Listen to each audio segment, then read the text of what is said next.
Ang tutulain ko pong ito ngayon sa inyo ay tungkol sa kalagayan o naging buhay ng isang ina, sawimpalad na ina. Pakinggan po ninyo. Sawimpalad. Kung pwede lang bilang ina ay akin ang ipakain itong aking dugot laman sa gutom kong 2 supling. Gagawin kong nakangiti, masakit man sa damdamin dahil lagi na lang naming pagkain ay panalangin.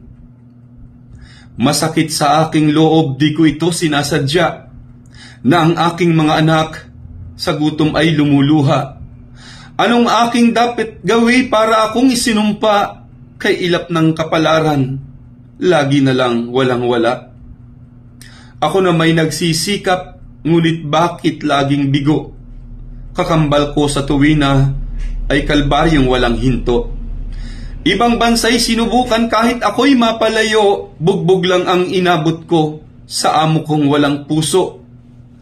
Kaya't ako ay bumalik sa bansa kong sinilangan at hinanap ko ng lubos na wawalang kapalaran. Ngunit ako'y napasadlak sa inchik na sobrang yaman sa sarili nating bansa ay alipin ng dayuhan. Dahil sa aking mga anak, kaya ako nagtitiis, kahit ako'y binababoy ng amo kong mga singkit. Kung sana lang ay buhay pa asawa kong iniibig, may kasama sana ako sa paglakad sa daigdig. Ako na may masigasig, ako na may hindi tamad. Sadya nga lang meron yatang ang tawag ay sawimpalad.